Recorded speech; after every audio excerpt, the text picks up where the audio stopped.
Hello दोस्तों, एक बार फिर से आप सभी का बहुत बहुत स्वागत है आपका अपना यूट्यूब चैनल आरके स्टडी पे। मैं हूं रविंद्र कुमार और आज आपका डाटा बेस मैनेजमेंट सिस्टम का आज लेसन नंबर फर्स्ट स्टार्ट किया है। मैंने सिलेबस बताए हुए थे, ठीक है।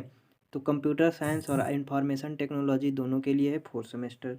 तो चलिए गाइस, थोड़ा सा इन्फॉर्मेशन हम लोग यहाँ देख लेते हैं, इसके बाद फिर हम लोग सिलेबस पे चलेंगे, ठीक है। तो सबसे पहली बात कि यहाँ पे पॉलिटेक्निक के सभी वर्ग के लिए यहाँ पे इन्फॉर्मेशन दिया जाता है। तब पॉलिटेक्निक सेमेस्टर एग्जाम की तैयारी कराई जाती है, जिसमें डेली क्लास आज आपको अप्लाइड मैथमेटिक्स सेकेंड की 10 बजे से लाइव चलती है और अप्लाइड फिजिक्स सेकेंड की डेली क्लास 8 बजे शाम को लाइव चलती है, ठीक है। जिसमें आपको फ्री पीडीएफ के लिए टेलीग्राम को ज्वाइन कर सकते हैं। यहाँ पे लिंक दिया, नाम दिया गया है, सर्च करके आप टेलीग्राम ज्वाइन कर देंगे, जहाँ पे आपको हर एक सेमेस्टर का आपको पीडीएफ मिल जाएगा, ठीक है।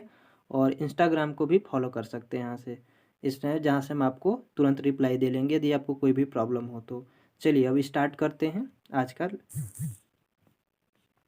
तो सबसे पहले सिलेबस आपका तो दिखाई दिए थे मैंने, चैप्टर भी बता दे रहा हूँ आज कि जो देखिए आपका जो चैप्टर है, ठीक है, थोड़ा सा समझेंगे यहाँ से, इसके बाद फिर हम लोग चलेंगे। तो ये आपका 1 से लेके 4 तक एक टाइप के मतलब कहने का मतलब है कि एक जैसे कि इसका जो database system concept data modelling है, जो आपका फर्स्ट चैप्टर है, इससे रिलेटेड आपका क्वेश्चन ये सेकेंड में है, ठीक है, डाटा मॉडल में। यहाँ पे आपको पढ़ना पड़ता है डाटाबेस मैनेजमेंट सिस्टम, मानी DBMS, ठीक है। DBMS के जो टाइप होते हैं उसमें डाटा मॉडल के अंतर्गत में पढ़ेंगे, ठीक है। रिलेशन मॉडल इसके अंतर्गत में हम लोग पढ़ेंगे, और ये चारों जो होते हैं वो एक टाइप के होते हैं, ठीक है। तो ये चारों हमने एक में किया है, इसके बाद फिर हम लोग जो पढ़ेंगे ये एक में आएंगे, ठीक है। यहाँ पे आपका MySQL क्या होते हैं, SQL और PL SQL, ठीक है। NoSQL क्या होते हैं, और लास्ट में हम लोग सिक्योरिटी वगैरह पढ़ेंगे। ये सारे के सारे मैंने बता दिए हुए हैं, ठीक है, सिलेबस आपका। तो ये लेसन था आज जो हम लोग जिसके बारे में डिस्कस करने वाले। सबसे पहले तो DBMS क्या होते हैं, ठीक है। सबसे पहले हम लोग ये डिस्कस करेंगे कि डाटाबेस मैनेजमेंट सिस्टम होता क्या है। दूसरा हम लोग पढ़ेंगे कि उसके कंपोनेंट क्या क्या है, यानी डाटाबेस मैनेजमेंट सिस्टम के कंपोनेंट क्या क्या होते हैं, उसके करेक्टर क्या क्या हैं, ठीक है। और टाइप पढ़ेंगे। आज हम लोग 4 टॉपिक पढ़ेंगे DBMS से रिलेटेड, ठीक है। तो चलिए स्टार्ट करते हैं सबसे पहले कि DBMS क्या होता है। तो गाइस यहाँ से देख सकते हैं, सबसे पहले बात कि यहाँ पे पहला चैप्टर के मैंने नाम लिख दिए हुए हैं। पहला यहाँ पे दिया गया है DBMS, जिसका पूरा नाम यहाँ पे दिया गया है डाटाबेस मैनेजमेंट सिस्टम, ठीक है। DBMS को पूरा नाम यहाँ पे दिया गया है डाटाबेस मैनेजमेंट सिस्टम कहते हैं, ठीक है।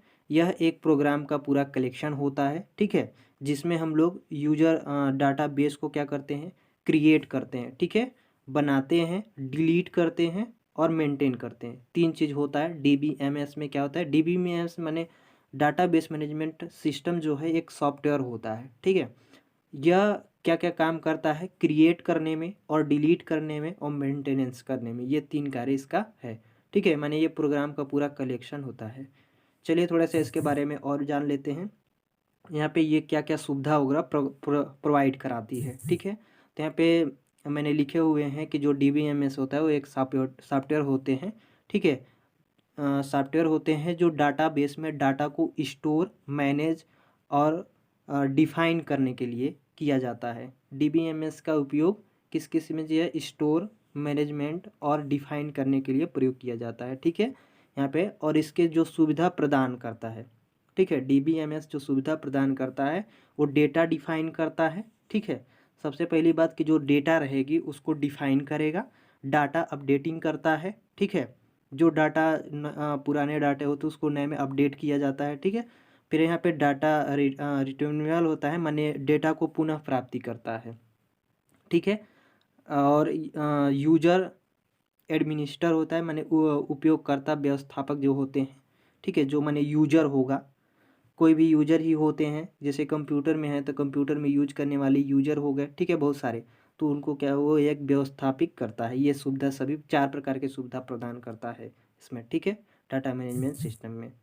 आगे हम लोग इसके बारे इसके कंपोनेंट क्या क्या होते हैं इसके बारे में हम लोग डिस्कस करेंगे, ठीक है। तो इसके 4 प्रकार के कंपोनेंट होते हैं। जो पहला कंपोनेंट होता है हार्डवेयर होता है। कौन सा होता है, हार्डवेयर होता है, ठीक है। और दूसरा जो इसके कंपोनेंट है वो सॉफ्टवेयर होता है, ठीक है।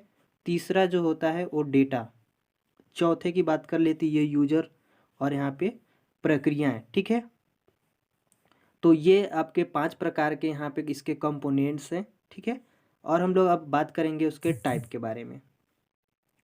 तो टाइप के बारे में बात करने से पहले डीबी में सबसे पहले हम लोग करेक्टर जानेंगे कि इसमें क्या क्या विशेषताएं हैं। देन हम लोग अभी तो विशेषता मान लीजिए उससे ही रिलेटेड जो होते हैं, जो उसके परिभाषा है उसी से रिलेटेड उसके विशेषता के बारे में हम लोग बात करेंगे। तो विशेषता उसकी जो परिभाषा है उसी से रिलेटेड विशेषताएं होती हैं लगभग। तो यहाँ पे देख सकते हैं, पहले हमने अभी बता भी दिया है। यहाँ पे लिखा है यदि किसी प्रकार का डाटा को स्टोर कर सकता है, किसी भी प्रकार का, लेकिन बाद में यहाँ पे रियल वर्ड होना चाहिए, मतलब रियल वर्ड होना चाहिए, ठीक है। रियल वर्ड में जितने प्रकार के डाटा होते हैं वो सारे के सारे डाटा क्या कर सकते हैं, स्टोर कर सकते हैं। ये पहला आपका हो गया करेक्टर। दूसरे करेक्टर की बात करें तो हम लोग इसके द्वारा डाटा को शेयर किया जा सकता है, माने हम लोग ये जो डाटा होता है डीबी में इसके अंतर्गत में इसके डाटा को हम लोग शेयर कर सकते हैं।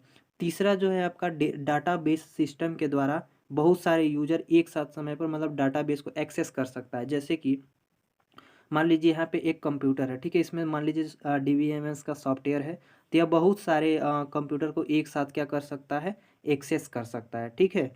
ये इसकी मतलब विशेषताएं हैं, ठीक है। चौथे विशेषता में देख सकते हैं कि इसके सिक्योरिटी जो होती है, ठीक है, अर्थात दूसरा यूजर एक्सेस नहीं कर सकता है। यहाँ पे मान लीजिए जो इसका मेन डीबीएमएस से मान लीजिए मेन सॉफ्टवेयर है, तो ये चाहेगा, ये मान लीजिए यूजर है, ये चाहेगा यदि इसका डीबीएमएस का सिक्योरिटी एक्सेस करने के लिए, तो ये एक्सेस नहीं कर सकता, ठीक है, ये एक्सेस नहीं कर सकता है। इसमें ये मतलब प्रोफेशनली सिक्योरिटी होती है। और हम लोग चौथे की बात कर लेते हैं यहाँ पे, तो यह किसी कारण मतलब किसी कारण बस डेटा डिलीट, मतलब डिलीट इसकी जो डेटा होती है वो किसी कारण बस डिलीट हो जाए तो इसको फिर हम लोग वापस ले सकते हैं। बहुत सारे जैसे कि मान लीजिए बहुत सारे ऐसे होते हैं, जैसे कि रैम रोम की अगर हम लोग बात कर ले तो उसमें क्या होता है कि अगर लाइट कट जाती है या किसी प्रकार से कुछ हो जाता है तो डाटा डिलीट हो जाता है। मान लीजिए डाटा डिलीट हो गया, कोई भी डाटा मान लीजिए है उसको यदि डिलीट हो गया तो उसको क्या कर सकते हैं, उसको वापस नहीं ला सकते। लेकिन इसमें ऐसा प्रावधान दिया गया है कि यदि अगर डाटा डिलीट हो गया, ठीक है, तो उसको वापस लाया जा सकता है, ठीक है। तो ये सब इसकी विशेषता में आती है। अब हम लोग पढ़ेंगे टाइप ऑफ डीबीएमएस इसके बाद, ठीक है। तो सबसे पहले देखिए डीबीएमएस माने डाटाबेस मैनेजमेंट सिस्टम, ये 4 प्रकार से होते हैं, ठीक है। यहाँ पे दिया गया है 4 प्रकार से होते हैं, हेरेंशियल, नेटवर्क, रिलेशन, ऑब्जेक्ट ओरिएंटेड, ठीक है, ये 4 प्रकार के होते हैं। अब इन चारों के बारे में हम लोग नेक्स्ट वीडियो में पूरे डिस्कस करेंगे, ठीक है। इसकी मॉडल आपको सेकेंड चैप्टर में पढ़ने के लिए मिलेंगे, ठीक है, कि ये हेरिटेंशियल क्या क्या होता है, नेटवर्क के मॉडल क्या होते हैं, ठीक है। तो एक एक के विशेष बारे में हम लोग पढ़ेंगे नेक्स्ट वीडियो में। तब तक आज के लिए बस इतना ही, मिलते हैं जल्दी, तब तक।